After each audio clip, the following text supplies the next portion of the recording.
Hoje é um dia muito especial. Dando sequência às nossas conversas, estou trazendo uma pessoa que tem na raiz a história do Ceará, lá no extremo do litoral, onde praticamente o Ceará nasceu. Os franceses chegavam nos navios, as caravelas, depois os portugueses e outras pessoas do próprio Brasil vinham para o Ceará e a porta de entrada era Camocim.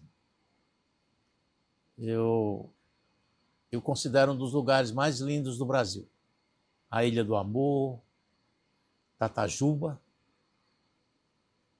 e uma história política riquíssima. Muita gente ignora a sabedoria das pessoas, mas a política é a porta de entrada e sem saída para resolver as coisas. Resolver o passado, o presente, o futuro e fazer métricas de planejamento. Eu tenho a honra de receber hoje aqui o signatário de uma família tradicional da política, da vida pública, longeva e que tem muita honra e dignidade e tem um passado, como a gente chama, limpo, cristalino. Eu estou recebendo o deputado Sérgio Aguiar, que representa, no meu conceito, né, que é muito meu, um parlamentar brilhante. Ele tem a força de representar os mais importantes segmentos da sociedade cearense. Isso foi construído através do seu trabalho, do seu conhecimento, do seu esforço pessoal e, principalmente, é como se fosse um espalhamento da história da sua família, de honra, de respeito e de união com todas as pessoas que são próximas. Deputado, prazer receber o senhor aqui. Eu me sinto muito feliz. Eu que agradeço, Roberto, aqui a gentileza, a delicadeza da opinião em me convidar para participar desse quadro tão importante para mim, porque eu acredito que a história da política ela tem que ser contada para que as novas gerações possam conhecer realmente aquilo que de melhor ocorreu para que elas pudessem vir. E é a partir desse daí, eu sou um fruto realmente gerado na política partidária, iniciando pela política municipal de Camocim, mas depois para a representação da Zona Norte aqui na Assembleia Legislativa, e temos sempre procurado fazer o melhor para continuarmos esse legado que foi iniciado pelo meu avô Murilo Aguiar. Eu peguei um pedacinho do seu Murilo. Eu era um jovem estudante da universidade e apaixonado por política, pelo jornalismo político, no rádio. Na época eu era dos Diários Associados, que era o único veículo assim, mais poderoso daqui. Depois seu pai, deputado, presidente da Assembleia, governador do Ceará, um homem muito decente, uma pessoa de uma tranquilidade. Às vezes você nem compreende como é que ele é tão calmo. Eu até perguntei para o doutor Lúcio, tem alguém mais calmo que o senhor? Isso é para o Chico Aguiar. E eu queria lhe fazer a primeira pergunta, deputado. A pergunta não, no início da nossa conversa. Esse legado familiar é uma aula também para a vida pública? Ah, sem dúvida. Eu, ao chegar em qualquer lugar, Alberto, eu procuro sempre me apresentar. E apresento de onde são, melhor dizendo, as minhas origens. Começa com Murilo Aguiar, meu avô, que foi deputado constituinte de 1947, aí já vem a primeira curiosidade. Por acaso, ele também foi constituinte em 1947 com meu bisavô, ou seja, genro, Murilo Aguiar, do PSD, e sogro do PSP, Antônio de Carvalho Rocha, Tunico Rocha. Então, minha avó, Maristela, chegou a ser esposa de deputado e filha de deputado no mesmo mandato. Olha a curiosidade que ocorre. E de 1947 para cá, desde a redemocratização, após o período de Vargas, nós conseguimos estar ao longo dos últimos 80 anos, ou seja, 20 mandatos, com a cadeira Rocha Aguiar dentro da Assembleia Legislativa. 5 mandatos de Murilo, 5 mandatos de Francisco, meu pai, e 5 mandatos meus, que já completo agora, durante essa legislatura, e tiveram 5 mandatos que foram intercalados por outros representantes nossos, como, por exemplo, Coronel Libório, que foi chefe da Casa Militar do Plácido Castelo, avô da Mônica, minha esposa, foi deputado por 2 mandatos. Setembrino Veras, um filho de Camusim, representante da família Veras, também que foi por 2 mandatos, e o doutor Rocha Aguiar, irmão de meu avô, ex-prefeito do Ipu, que coincidentemente também teve a sua esposa, Dona Etinha Rocha, prefeita de Ipu. E quem era Dona Etinha Rocha? Filha de Tunico Rocha, que eu falei aqui no início, meu bisavô. O Ipu me lembra muito o Nadson. Nadson, O Nadson Rocha Aguiar. Filho A gente era vizinho. Filho do Rocha Aguiar com a Dona Etinha, ainda é quem me hospeda na sua casa. Aí tinha um cartório, né? Isso, cartório do Magela, seu cunhado, Magela Ximenez, que hoje é o cartorário, que é tabelião, que é o cunhado do Nadson, irmão da Leide, sua esposa. Isso. Aí eu tenho uma memória boa do Ipu, porque a gente tinha uma amizade de família, porque a gente era vizinho, tudo, meu pai. E aí, continuando essa conversa... E, coincidentemente, só para poder dizer, olha o parentesco de Murilo Aguiar e Dr. Rocha, irmãos, um foi prefeito do Ipu, outro de Camusim, ambos foram deputados estaduais, e Maristela Rocha Aguiar, minha avó, filha de Tunico Rocha, irmã de Dona Etinha. Então, eram 2 irmãos casados com 2 irmãs. Então, mostrando do porquê desse fomento à vida pública que a gente tem desde cedo. Aí tinha um carnaval, era uma festa grande, e os Aguiar, os Rocha Aguiar, a soma do Rocha com o Aguiar, e já havia discussão de que a sua família é que tinha projetado a Serra da Ibiapaba, né, que construiu praticamente tudo que tem lá, foi através da política que vocês exercitaram ao longo dos anos. Como é essa história? Isso. Doutor Rocha foi médico durante muito tempo no Ipu, tanto que chegou a ser prefeito, marido de prefeita, deputado estadual, porque era um grande benemérito daquela região ali, de boa parte da Serra da Ibiapaba e dos sertões da Serra. Lê-se aí Pires Ferreira, Heriotaba, Vajota, Hidrolândia, Ipueiras, aquela região que cercava ali o Ipu. E tinha um laço muito profundo, e naquela época a estrada de ferro fazia essa comunicação do Ipu com o Camusim, passando lá por Sobral, que ainda hoje é a nossa grande capital da Zona Norte. E Camusim, por sua vez, em virtude do porto, tinha a sua pujança econômica de fazer com que tudo aquilo que fosse ser consumido, que vinha de outras capitais ou de outros países, tinha que passar por Camusim para poder entrar desbravando o interior através da rodovia, estrada de ferro que existia no passado. Então, foi daí que houve essa... Murilo Aguiar, meu avô, por exemplo, é nascido em Coreaú, que é a antiga Palma, fez sua carreira comercial lá no município de Heriotaba e depois veio para o Camusim, onde consolidou-se empresarialmente e também iniciou na vida pública. É praticamente a sua família que fundou o município de Camusim, é isso? Ou foi um pouco antes, né? Um pouco antes. Camusim tem 140 e poucos anos de idade, mas em 1919, o avô de meu avô, Moisés de Cavalcante Rocha, fundou a Associação Comercial de Camusim. Então, desde essa época que tem uma tradição, tanto no comércio, como também na área política, onde nós enveredamos desde muito cedo, mas com maior destaque no pós-Vargas, que foi a partir de 47. O seu tio, né, o deputado Rocha Aguiar, não é isso? Isso. Ele não conseguiu ter uma sequência na política, ele parou. É verdade. Ele teve um continuador de sua política que não foi de sangue, mas foi por afinidade, que foi o Zezé Carlos, que era o dono da empresa Ipu Brasília. Isso, dono da que empresa até hoje é uma liderança lá. Já não é mais vivo e tudo, mas a sua esposa, Toninha Carlos, foi prefeita, o seu filho, Diego Carlos, está lá militando na política, e o Marcelo Carlos foi deputado estadual, seu filho também continua fazendo parte daqueles que são, como eu gosto sempre de chamar, de beneméritos da cidade, se interessando pelo desenvolvimento da comunidade.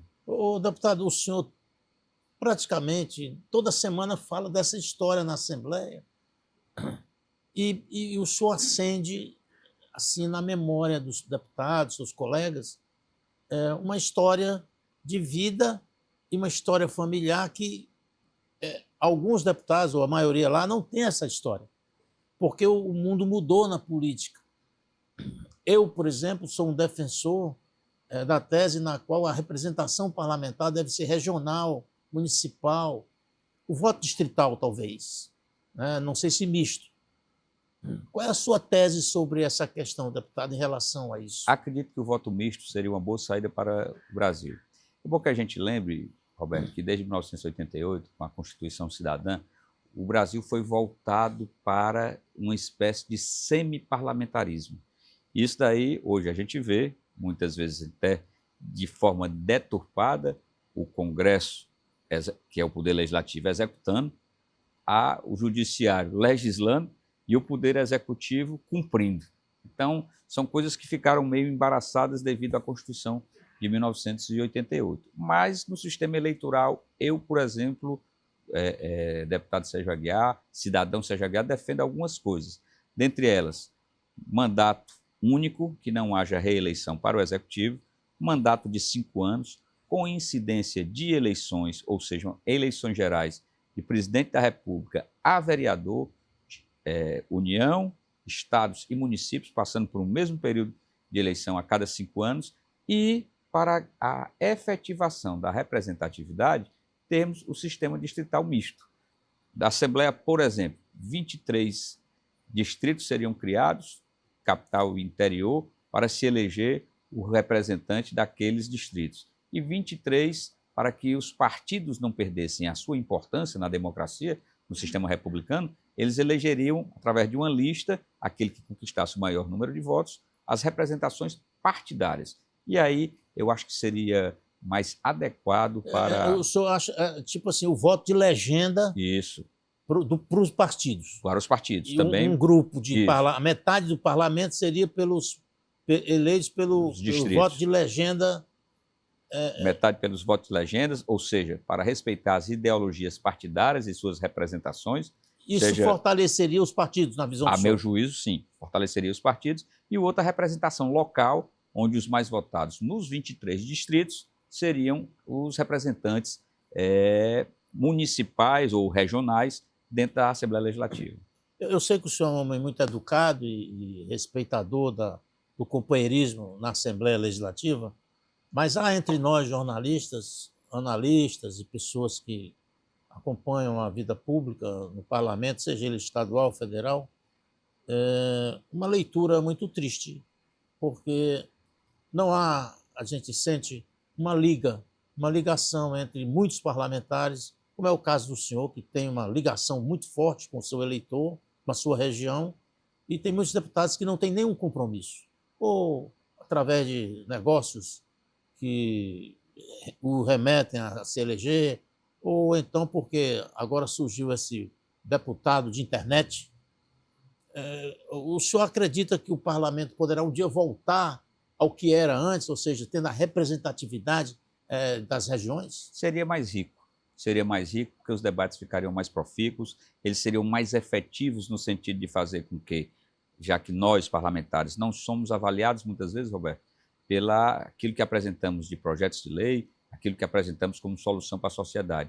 Nós somos muitas vezes caracterizados por sermos tocadores de obras, termos ações positivas para que a gente possa mostrar. É o destino de um hospital, é de uma escola, é de uma ambulância, é do aumento das especialidades médicas. São coisas assim que se deve ter. Muito embora eu respeite que o pescador pode ter o seu representante lá dentro do parlamento, o agricultor pode ter o seu representante, mas acredito que a maior riqueza para haver uma representatividade maior é realmente a comunidade local poder fortalecer aquele que vai representar a sua região. Ou seja, a representação da sociedade fortalecida. Perfeito. É isso daí que imagino, tendo em vista que, acredito mais uma vez, de que seria importante o voto distrital para que as pessoas daquela região pudessem fazê-lo. Eu, por exemplo, tenho 95% da minha votação na Zona Norte.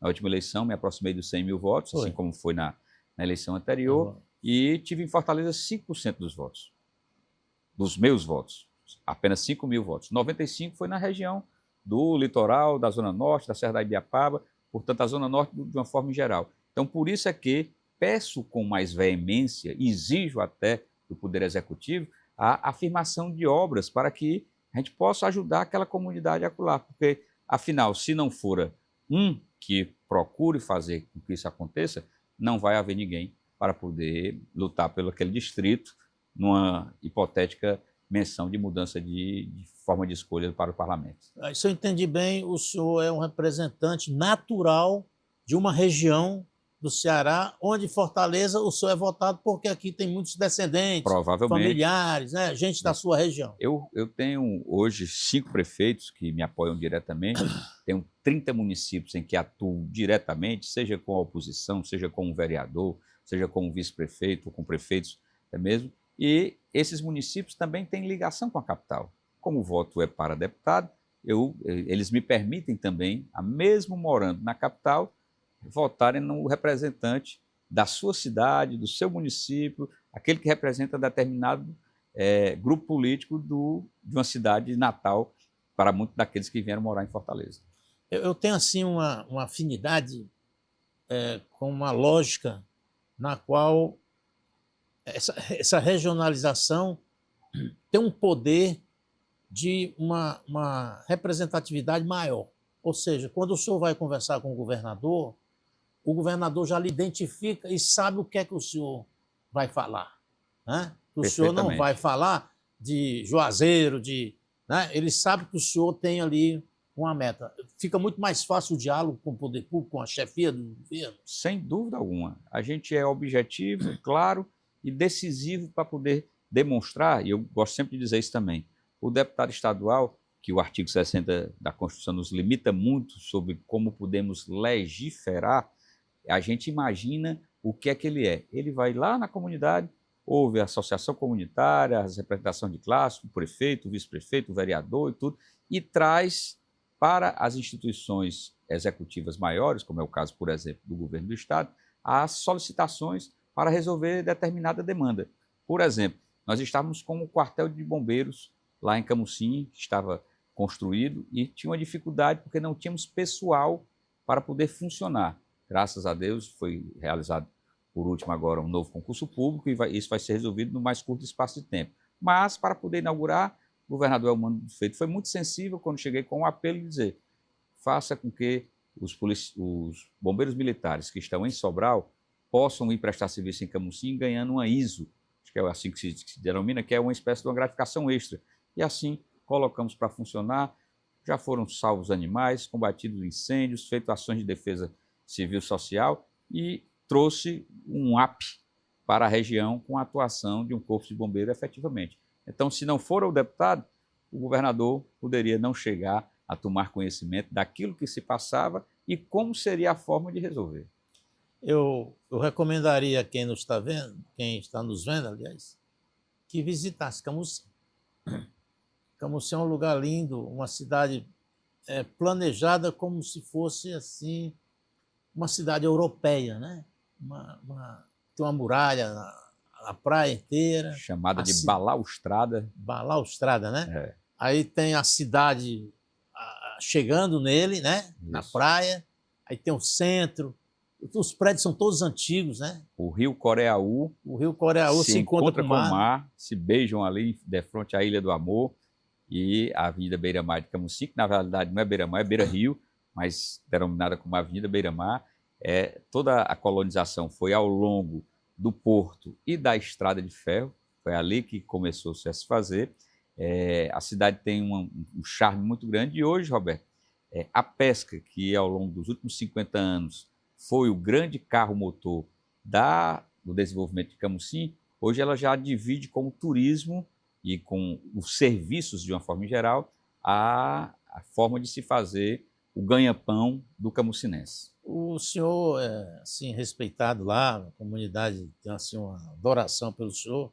Eu estive lá recentemente, fui recebido lá pela prefeita, Betinha, e pela sua esposa, a ex-prefeita e vice-prefeita, né? A Mônica.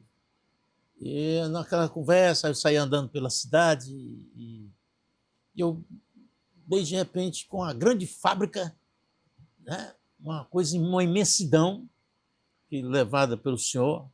Aquela fábrica mudou um pouco Sim, a realidade da a cidade. Indústria Democrata Calçados, fundada em 1997, no meu primeiro ano de administração, capitaneada por nós da prefeitura e por um camucinense ilustre, que por sinal inclusive lançou um livro agora há pouco, Raimundo Viana, que era secretário de Desenvolvimento Econômico, levou para lá os esforços que Chico Aguiar, meu pai, quando tinha sido governador, já tinha desapropriado os galpões A para área, poder a empresa ali se instalar, e hoje temos mais de 1.000 pessoas que trabalham ali. Inicialmente eram bicicletas que foram consumidas pelos trabalhadores de lá.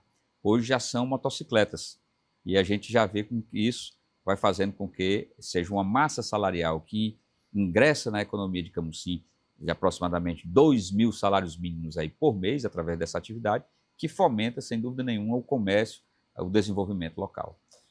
Deputado, eu achei também interessante em Camusim a igreja, né? Ela é colocada de frente para o mar, né? A igreja fica olhando para o mar, o padre olha para o mar, não é isso? Bem próximo, bem próximo. Ela fica de frente da prefeitura, a Sim, chamada igreja matriz de Bom Jesus dos Navegantes. isso. Então ela faz parte de um centro que não é o comercial, mas é o centro decisivo, onde nós temos Instituto São José, que é a escola mais tradicional, a escola das Irmãs Capuchinhas, Capitania dos Portos, Igreja Matriz de Bom Jesus, Hospital Deputado Murilo Aguiar, que é o antigo Hospital Maternidade de Camusim, Prefeitura Municipal. Então, a Praça dos Poderes, né? Praça dos Poderes, assim caracterizada, e há 2 quarteirões da estação e do mar para poder ter isso daí. Então, você percorre ali, e existe inclusive rotas agora que são traçadas pelos historiadores. Hoje, coincidentemente, me permita dizer, nesse 15 de abril é o dia de Pinto Martins. Estou me deslocando após o programa. Vamos chegar nele, né? Estou me deslocando após o programa para Camusim, porque a prefeita vai lançar um memorial Pinto Martins, que será na casa aonde ele morou, em Camusim, quando ali fez o seu voo, lá o tradicional não, o tão conhecido voo no Sampaio Corrêa, que era o nome do avião, que fez de Nova York ao Rio de Janeiro, com a parada em Camusim, que foi aquele frenesi para toda a população. Para a gente continuar nesse papo do Pinto Martins, as pessoas confundem o Pinto Martins com o Santos Dumont. Isso. Né? Qual é a diferença, deputado? Santos Dumont foi o pai da aviação. Já o arrojado Pinto Martins, que era um potiguar que viveu em Camusim, ele teve a oportunidade de fazer esse voo Nova York, Rio de Janeiro, que, portanto, fez com que cruzasse todas as Américas, América do Norte, América Central e América do Sul. Então, ele fez esse grande feito, daí aqui tem esse nome, aqui no aeroporto internacional, aqui de Fortaleza, tem o nome lá em Camusim, dentre outros destaques que fez, e que para nós é uma data comemorativa, o dia de Pinto Martins, 15 de abril. Eu vou complementar ainda essa nossa conversa. O senhor foi o único cearense político que foi para a rua e que foi para Brasília, que foi para o Palácio do Governo aqui do Ceará, reclamar que a Fraport estava querendo apagar a memória do Pinto Martins com o nome do aeroporto. Não pode. Aí o senhor foi duro. Tive que ser duro, incisivo, é história. É o que nós estamos fazendo aqui, é contando a história, e a população não pode deixar de saber desse feito notável que ocorreu por volto a dizer assim, tradicional cearense que viveu aqui desde muito cedo e tudo, e que levou o nome do Ceará aos píncaros aí quando fez esse voo. Então, voltando aqui para a cidade de Camusim, sobre a história do Pinto Martins, eu vi lá um monumento, já tudo sendo preparado para essa data. O senhor acha que existe uma grande afinidade entre o povo e Pinto Martins na cidade de Camusim? Embora a cidade tenha a sua tradição maior voltada para a pesca, né? Voltada para a atividade marítima, e essa daí foi aquilo que nós recebemos tradicionalmente da colonização, em sua maior parte indígena, que tivemos, mas há sim um aspecto de grande herói que a população constitui, o Pinto Martins. Agora, sem dúvida nenhuma, os pescadores que vão ao mar todo dia para buscar o peixe, para trazer para dentro do consumo das famílias camucinenses e para exportar para outros locais, seja o nacional ou internacional, eles têm também uma forte força que faz com que a gente tenha nos anônimos pescadores grandes heróis. O senhor fala dos pescadores de Camusim, e eu passei um tempo andando na praia, me hospedei num hotel que fica lá na beira da praia, dentro da cidade, e Camusim preserva todas as colônias de pesca, não sei como é que chama, todos os pescadores eles chegam ali no rio e param as suas embarcações. Isso. E as pessoas compram o peixe numa tradição fantástica de um alimento fresco, coisa que não tem mais no litoral do Ceará praticamente, porque a especulação imobiliária destruiu nessas colônias de pesca. E lá o pessoal lá da gestão consegue manter, né? Não deixa aterrar as pedras, não deixa mexer no lugar. É verdade. Camusim é conhecido pelo porto, que foi o grande elo comercial do desenvolvimento da zona norte do estado. Mas o calado é de apenas 4 metros e ficou obsoleto para aquilo que é utilizado. O porto do Mucuripe tem entre 10 e 14 metros de profundidade seu calado. O Pecém já tem mais de 30 metros, é um porto quase offshore. Então, nós tivemos que fazer as readequações da economia de Camusim. Foi a estrada de ferro que foi embora, então nós tínhamos que fortalecer a pesca. E a pesca, principalmente a pesca artesanal, de uma modalidade de barco que existe, que pouca gente conhece, que é um bote bem grande, que é chamado de bastardo. Ele é à vela, ele tem autonomia de entre 10 e 15 dias para ir ao mar e trazer, com uma tripulação de 8 a 10 pescadores, e trazer cerca aí de 800, 1.000, até 1.500 quilos de peixe, o que é considerado uma boa produção. E isso daí é que nós incentivamos. Tanto é que Camusim tem a colônia 01 do estado, ou seja, a mais antiga colônia de pescadores está ali. É defronte à principal praia, que é a Praia do Fortim, que recebe ali, como é uma área abrigada, como eu falei, onde o rio se encontra com o mar, ela dá uma calmaria para que as canoas fiquem ali durante o período da noite, durante o período do dia, até que voltem ao mar. Eles vão para o mar quando a maré está cheia, né? Facilita, né? Facilita, para poder chegarem mais rápido. E eu vou lhe contar uma curiosidade. Em 2016, a prefeita Mônica, minha esposa à época, ela fez com que nós, ao assistirmos, enquanto ela não era prefeita, alguns naufrágios que fizeram com que famílias perdessem os pescadores, os pais de família e tudo, sem ter um socorro do poder público de uma forma em geral. Muitos deles até nunca apareceram os corpos, o que causa realmente uma dificuldade muito grande. Ela conseguiu substituir, àquela época, da vela para os motores de rabeta. Fez a doação de 100 motores de rabeta, de um recurso chamado PCF, que eu consegui junto ao governador Cid Gomes à época, e pela Secretaria de Pesca e Aquicultura na época. Resultado, ela foi premiada como prefeita empreendedora do Sebrae. Sabe por quê? Não ocorreu mais naufrágio, a Capitania dos Portos deu os cursos de salvaguarda, com o motor o cidadão, o pescador, ia e voltava ao mar com maior rapidez, produzia mais porque conseguia pescar mais, o produto chegava mais fresco no mercado para poder ser comercializado. O que é que aconteceu com isso?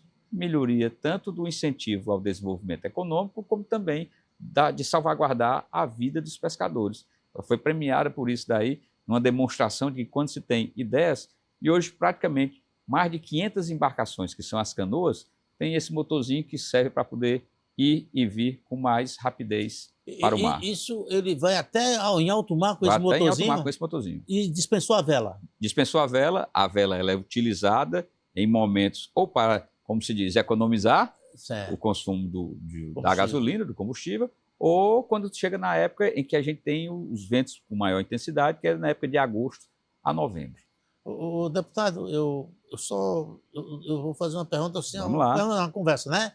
O senhor acha que existe uma certa ciumeira porque Camusim não virou uma Jeri, que é tão mais bonita do que Jeri, e a Tatajuba é mais bonita do que Jericoacoara, e Aí a população conversa muito sobre isso. Ele não entende porque Jericoacoara ficou tão famosa, uma Tatajuba que é linda, É verdade. maravilhosa, né? E a Ilha do Amor. É verdade, eu comecei a andar lá em Jericoacoara quando era chamado ainda de Serrote. Lá era o Serrote, então... Tem o Serrote, naquela serra lá, Isso, né? aquela serra lá que... Onde você chega na pedra furada. Isso, onde tem lá o farol. Farol. Então ali era o Serrote. E aí ocorreu uma comercialização muito intensa de terrenos, principalmente para estrangeiros. Isso leva agora a uma coisa que eu acho fantástica em Jericoacoara, que é a noite de Jericoacoara. Por quê? Porque é como se fosse uma capital. Você consegue escolher se come francês, italiano, sushi, pizza, peixada da terra, crepe. Então, Ali na vila, né? a vila virou cosmopolita. Então isso daí é que é o grande... E pé na areia, né? Pé na areia, certo? E é o forró da Rachada que continua tendo e tudo e tal. Camusim já, por ser um litoral de 62 quilômetros, e nós temos ali a cidade de Camusim e o Rio Coraú divide justamente no meio, são 31 quilômetros para um lado e 31 para o outro, a gente fez com que a concentração da cidade ela não se voltasse unicamente para o turismo, como foi em Jericoacoara. Ela teve, como eu disse inicialmente, o porto e a ferrovia, em seguida a pesca, e agora começa a se voltar. Mas, entretanto, temos alguns locais que são emblemáticos, tanto de beleza como de aspecto futuro.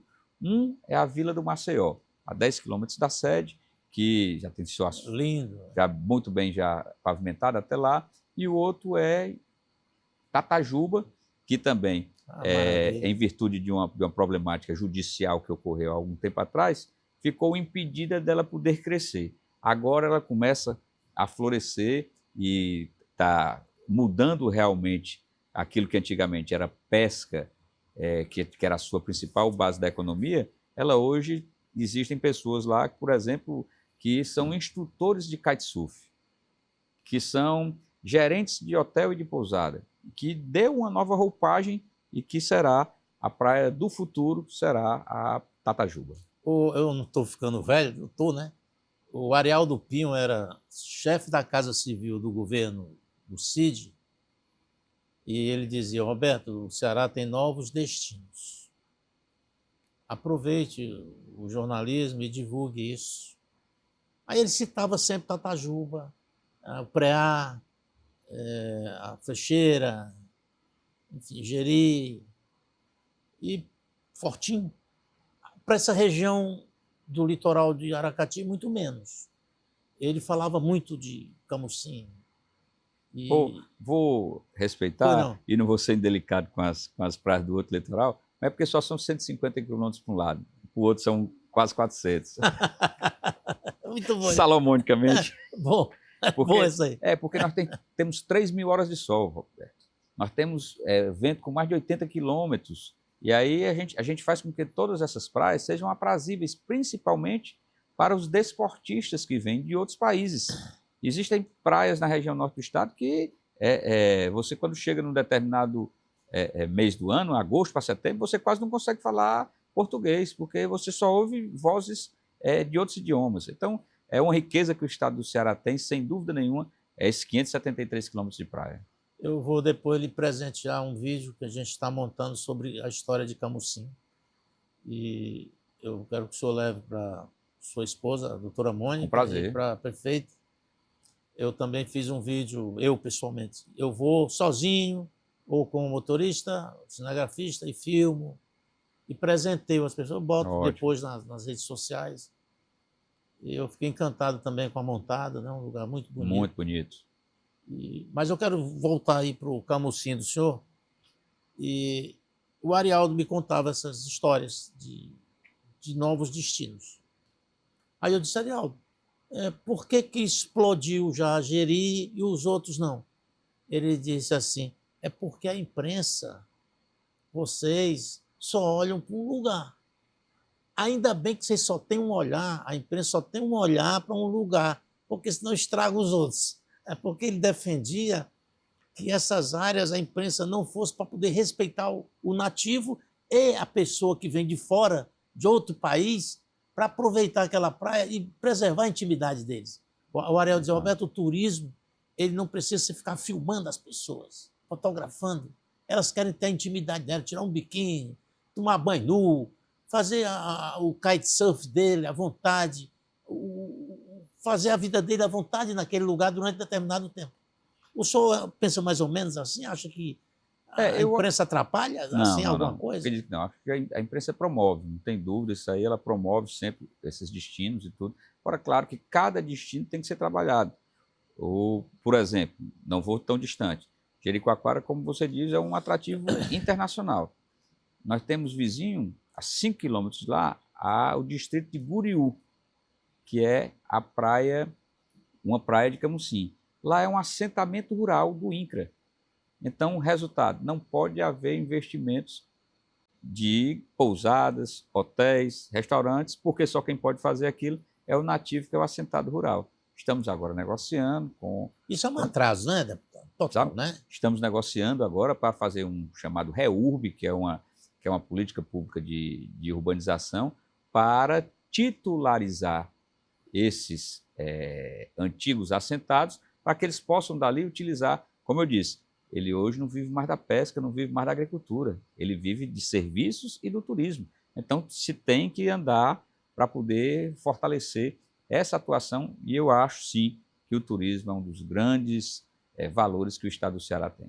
O senhor acha que, assim, Camusim, né? A gente está em Camusim. O senhor acha que o Estado, quando eu falo Estado, é o governo do Ceará, o governo federal, deveria olhar algumas áreas com um olhar diferente, como é o caso de Camusim, por exemplo, que é um lugar lindo, mas que não tem grandes investimentos do governo federal, por exemplo, para desenvolver a região de uma vez por todas e liquidar a fatura.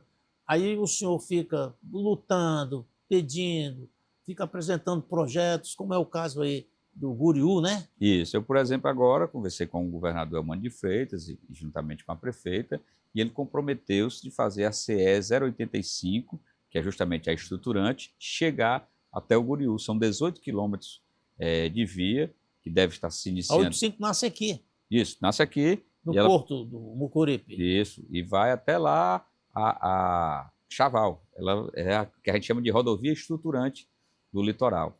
E falta essa ligação de 18 quilômetros. O governador Elmano de Freitas comprometeu-se, está liberando os recursos para que a gente possa fazer, e será um novo, escreva aí, Guriú, será um novo destino turístico que também ficará no interesse de boa parte daqueles que fazem turismo no estado do Ceará.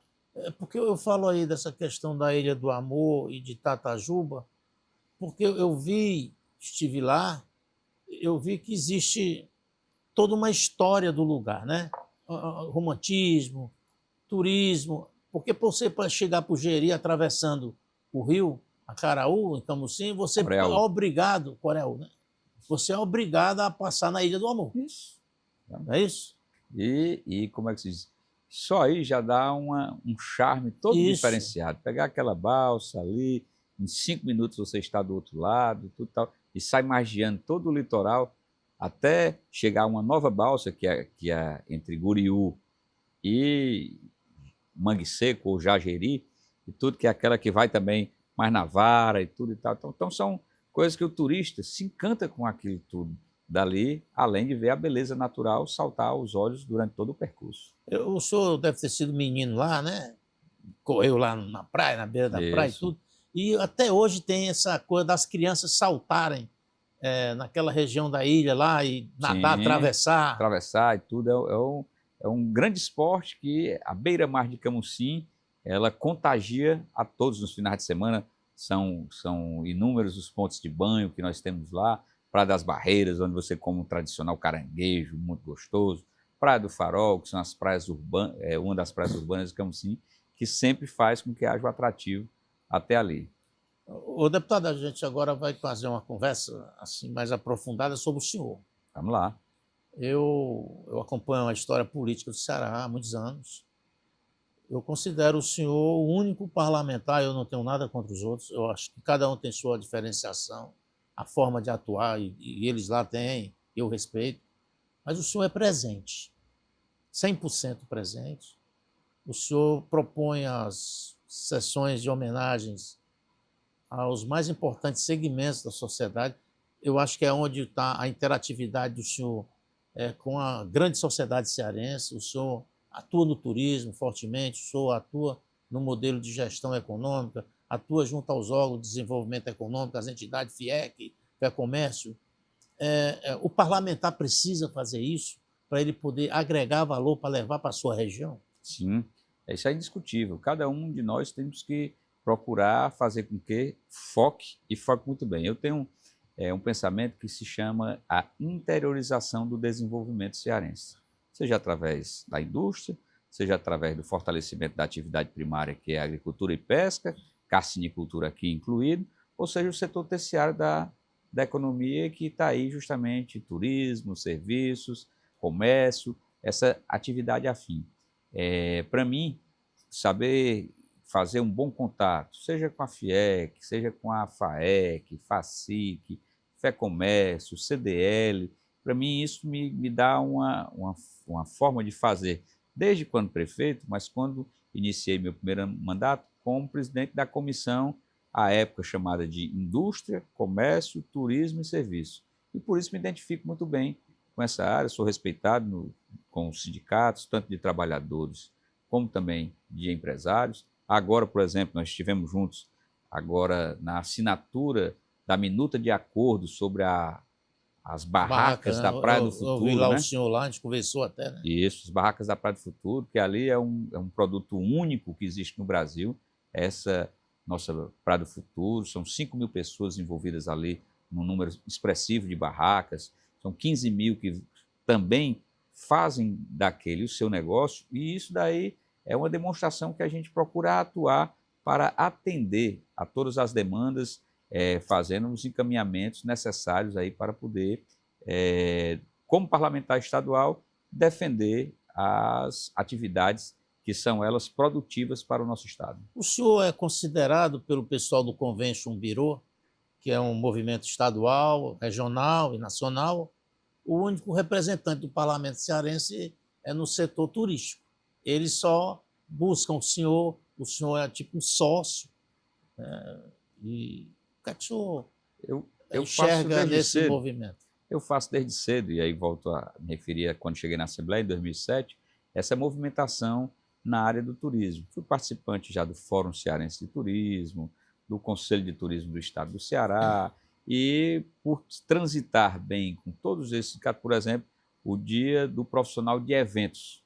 Foi uma lei minha que apresentei à Assembleia Legislativa para poder homenagear a todos esses que fazem esse segmento. Aí você vai não apenas lá daquele empresário que empresaria os grandes shows, mas vai até o que a gente chama de bigu, aquele que faz parte da montagem, tudo, os músicos, os artistas, empresários, sonoplastas, todo mundo faz parte do Dia do Profissional de Eventos. Então, isso foi um segmento que me identifiquei. Eu vou citar o nome aqui de um grande admirador do senhor, Filomeno Júnior. Gente muito boa, do Coresse. O senhor promoveu algumas vezes na Assembleia o Dia do Representante Comercial e o Filomeno Júnior assim, tem uma admiração profunda pelo seu trabalho. Ele diz, Roberto, é um parlamentar que olha para a sociedade, seja ela a organizada ou seja ela a que precisa ser organizada. O Sérgio tem esse olhar e eu gosto dele por isso. Ele não olha o interesse, ele olha o núcleo, olha a sociedade. É mais ou menos esse trabalho, né, Davi? Isso, é um grande líder empresarial e eu lhe digo, eu apresentei um projeto de indicação para o governo do Estado que foi da gente tentar diminuir o ICMS na aquisição do veículo novo, até R$200 mil, para que o representante comercial pudesse utilizar para poder viajar ao interior do Ceará. Não é nobre uma sugestão como essa? Sabe? Então, é por isso daí, a gente ouve o que está acontecendo com os determinados segmentos e tenta transformar isso em atitudes concretas. É verdade que eu não consigo fazê-lo, porque meu limite de iniciativa de lei é desse tamanho para gerar despesas para o Estado. Mas é um grande incentivo. Um grande incentivo que a gente dá para que o governo do Estado possa sensibilizar e tomar decisões como essa. E uma questão de segurança, né? Também, né? Viajar num veículo novo, mas em bom estado e tudo, né? Então isso é importante. Então são ações como essa que vêm justamente dessa parceria dessa conversa, dessa boa discussão que a gente tem com as entidades que representam aí os mais variados setores. O deputado Tim Gomes, que é da sua região, né? Isso. Ele disse assim, eu estou agora trabalhando com o professor Sérgio Aguiar. Aí eu disse, por quê? Ele disse, não, porque eu sou relator do orçamento, ele conhece o orçamento todinho. Aí qualquer dúvida, ele está ali do lado e resolve tudo.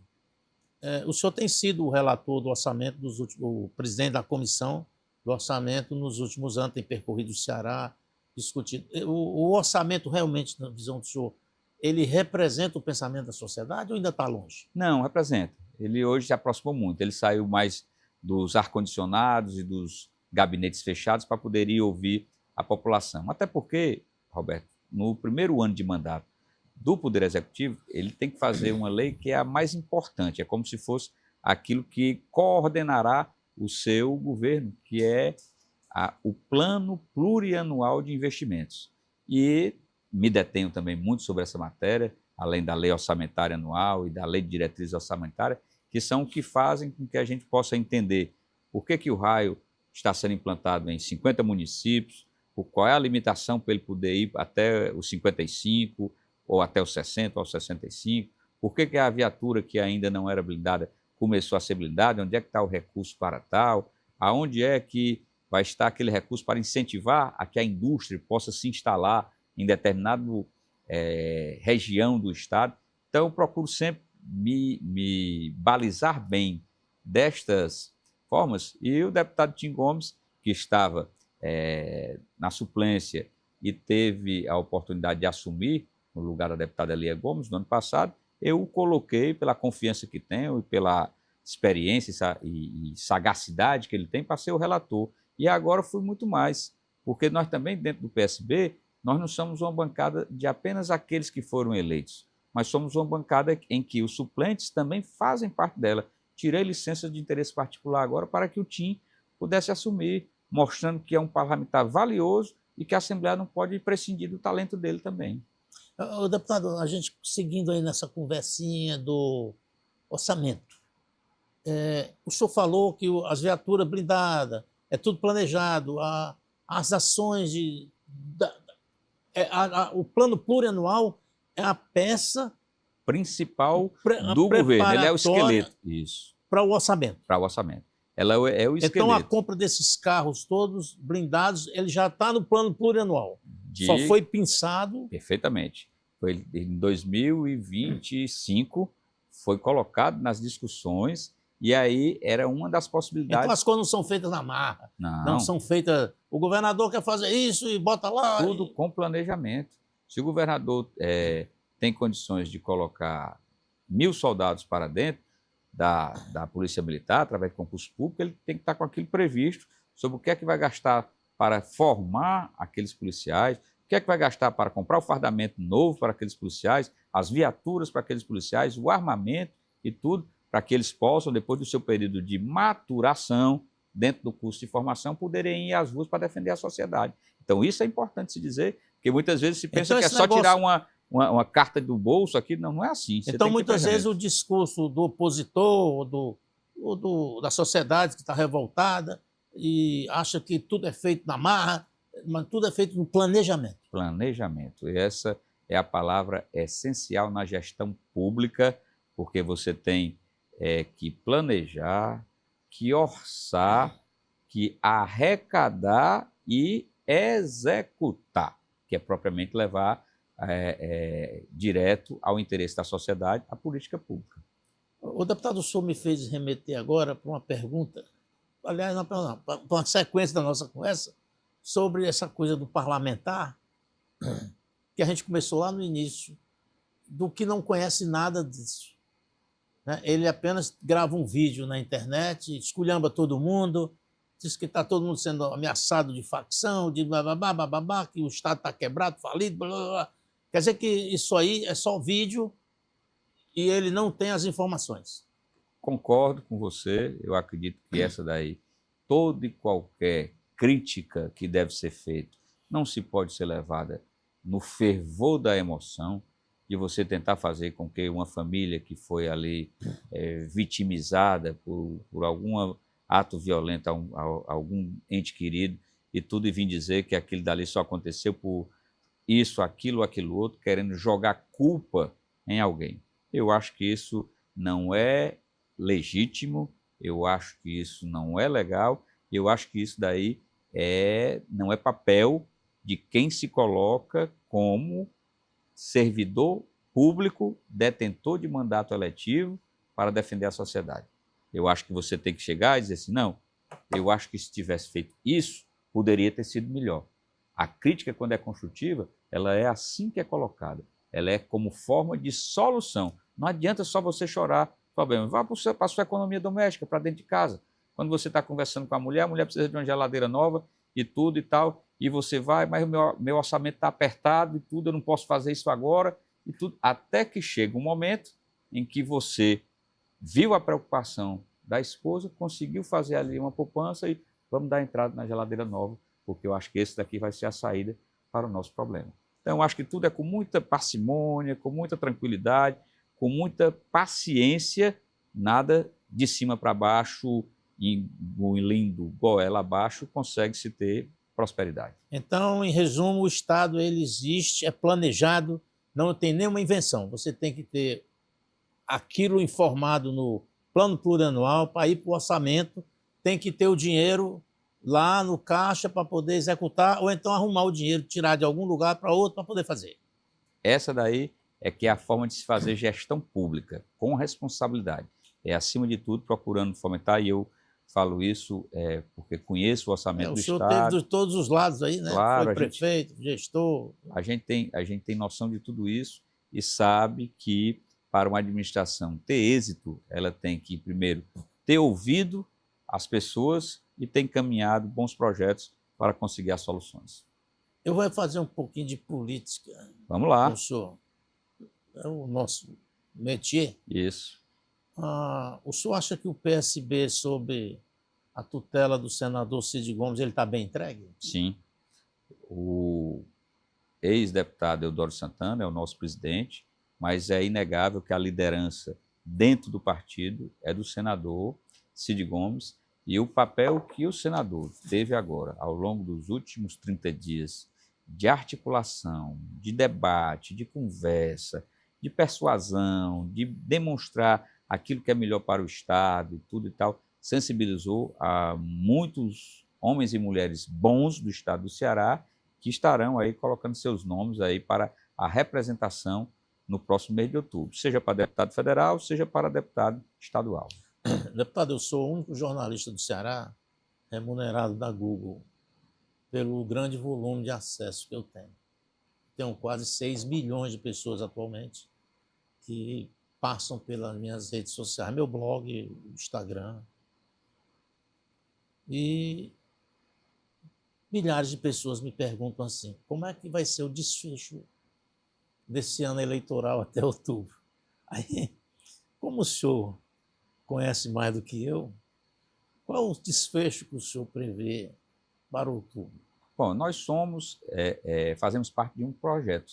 Esse projeto vem ao longo dos últimos 20 anos dando certo e trazendo acertos na área da educação, na área da saúde, na área do desenvolvimento econômico, na área da geração de emprego, e isso tudo vem fortalecendo. Nós temos o compromisso com o governador Eumano de Freitas para que ele possa postular a sua reeleição, e acredito que o governo agora ele vai estar mais maduro, ele vai produzir mais, tanto é que, nesse ano de 2026, a gente está vendo ser um ano de entregas que o governador Eumano tem feito. Agora, com essa última decisão do Zé Guimarães de assumir o ministério, praticamente conseguiu equacionar dentro da nossa coalizão, da nossa coligação de apoiamento entre PT e PSB, aquilo que deve ser a chapa majoritária. Então, imagino que deve tocar para o PSB. Eu continuo defendendo o senador Cid Gomes como candidato à reeleição, respeito muito o deputado Júnior Mano e tudo. Se o Cid não for, acredito que ele naturalmente deverá ser o indicado, e apoiaremos o outro senador que faça parte desse conjunto, dessa coligação. Então, volto a dizer que a reeleição do governador Eumano é o nosso compromisso, assim como também a reeleição do senador Cid. Eu não sei se o senhor conhece, eu guardei essa pergunta e vou dizer o nome do autor. É Antônio José Aguiar. Pergunte a qualquer um mais próximo do Cid, o senhor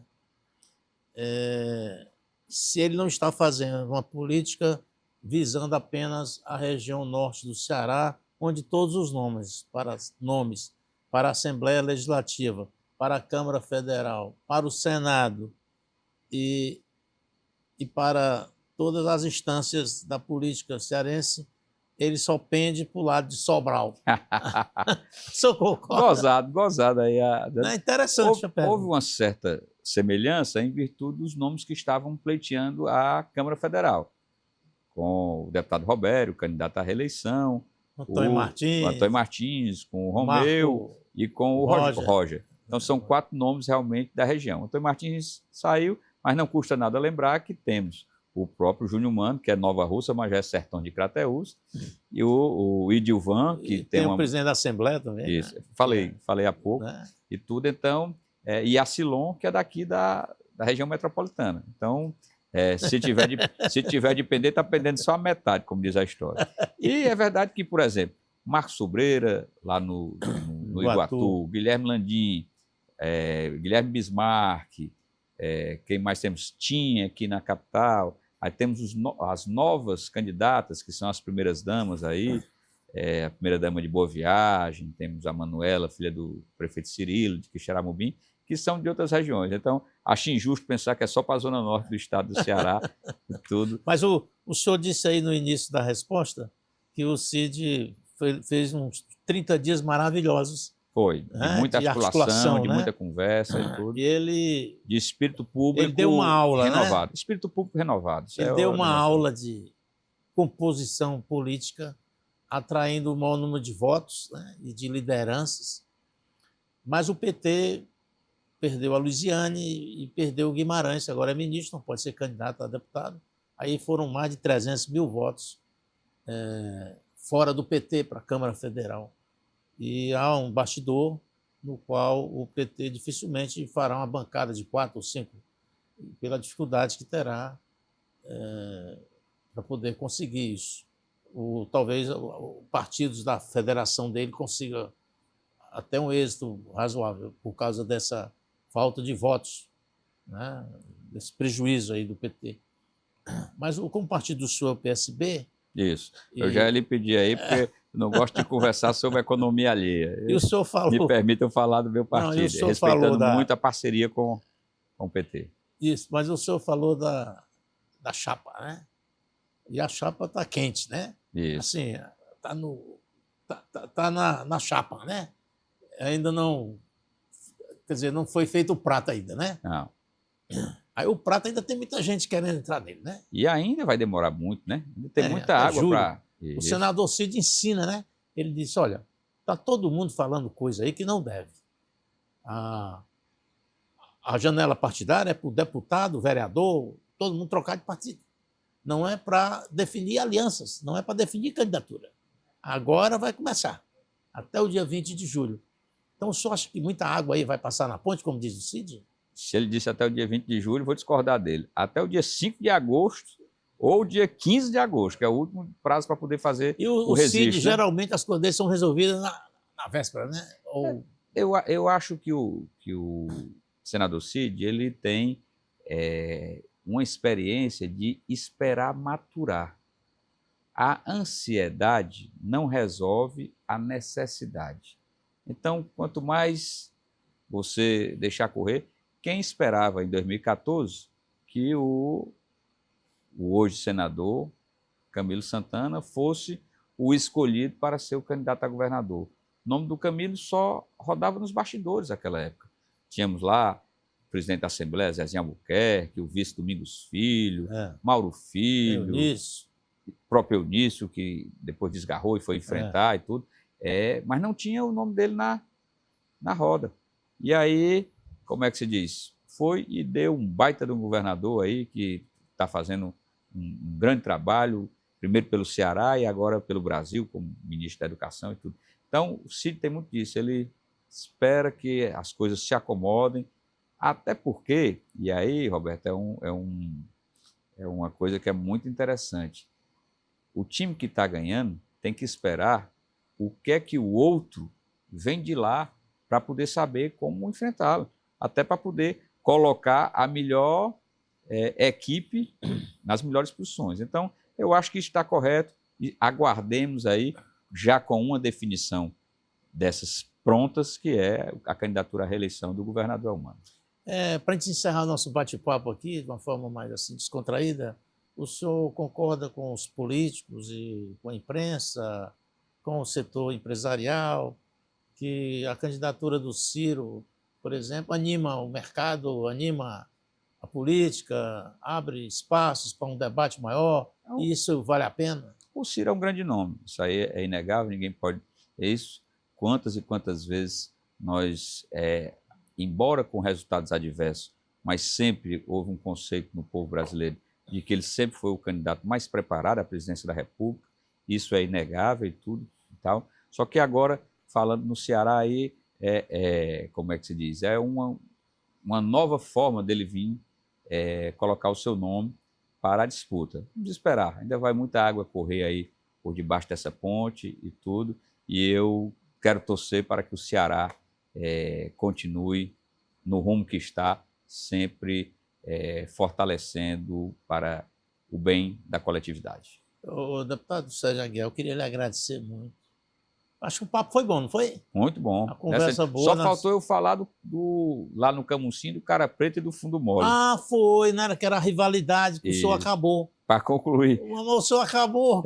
Para concluir, Cara Preto é porque meu avô, Murilo Aguiar, andava num carro... Não, mas a gente tem tempo ainda. Pode falar. Ele era comerciante e andava num carro Ford Cara Preta. E aí fizeram a denominação, o Murilo, qual Murilo? O Murilo do Cara Preta.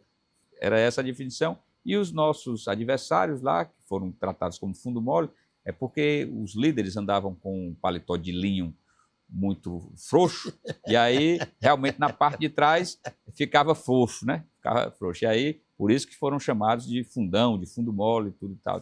É os Veras, Era os Veras Coelho. Veras Coelho, né? Aí acabou, né?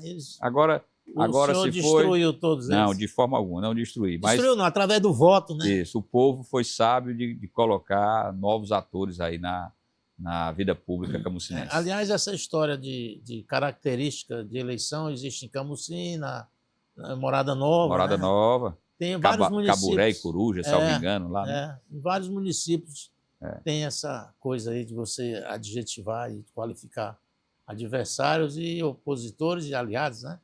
Então, deputado, o senhor quer acrescentar mais alguma coisa? Não, quero dizer que sou muito grato por estar aqui mais uma vez. Que papo leve, gostoso, bom. Acredito eu que o nosso telespectador deve ter tirado algum conhecimento aí dessa nossa... A nossa intenção é a gente conversar, né? As pessoas conhecerem a história, conhecer as pessoas, saber por que elas estão ali fazendo o quê, né? E o senhor foi escolhido por nós, pela nossa produção, pelo seu papel relevante na história do Ceará, na política do Ceará, e o senhor ainda vai ocupar muitas coisas importantes no Estado, não só pelo preparo, mas pelo caráter, dignidade, né? Então, obrigado. Conte sempre conosco. Leva um abraço do doutor Chico Aguiar. Obrigado, é meu líder. Ele está aposentado, né? Aposentado, está lá tranquilo. Com uma vida tranquila. O senhor me dizia que ele parou de fumar, né? Que era um hábito horroroso. A graça para nós é justamente isso, ele poder ter... Teve problema de saúde, ficou saudável de novo, né? Totalmente, graças a Deus. A recíproca é verdadeira, eu trago o abraço dele também a você, Roberto, e a consideração. Tenho muita admiração por ele. Todos os dias pela manhã ele diz, Roberto me mandou o jornal dele. Olha aí. Meu deles aí, ó. Sou um operário.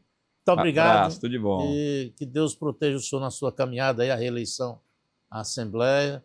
E antes do senhor disputar a eleição, eu quero ver se o senhor volta aqui para a gente bater um papo do momento político no interior do Ceará. Com certeza. Muito obrigado pela atenção. Obrigado.